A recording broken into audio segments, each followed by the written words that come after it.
Mdau anauliza kwamba AI gani bora katika matumizi? Nafikiri hapa mdau hajanieleza kwamba matumizi gani, unaona?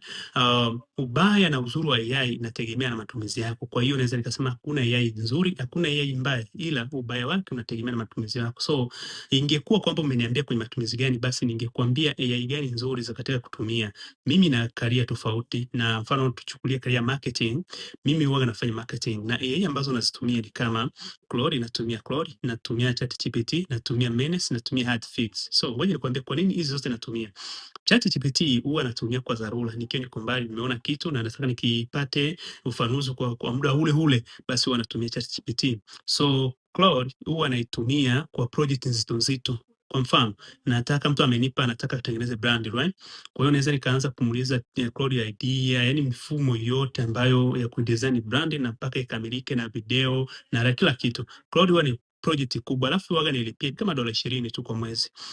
Vile vile natumia Menace. Menace pia kama unaonaga posti zote ambazo na posti, unafundisha masomo yote, kile size zote zile, huwa ni Menace, kazi ya Menace. Ukiona nimetengeneza logo, kazi ya Menace ile. So nimeshatengeneza logo nyingi na Menace. Kwa hiyo vile vile Menace huwa nailipia kama $40 kwa mwezi. Yani unalipa $40.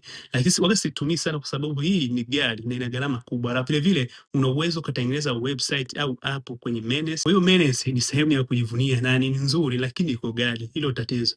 Hotfix hii huwa ni kama vile studio marketing. Yani ni sehemu ambazo waga na generate video za kuposti. So hii ni sana huwa natumia kwa Kiingereza. So huwa natumia kwa Kiingereza. Lakini pia vile vile nayo ni gharama kweli kweli. Unalipa $100. Ukitaka project nzuri nzuri, lipa kama $100 hivi. Zaidi $100 kuendelea. Kwa hiyo hapo ndio inakuwa ni vizuri.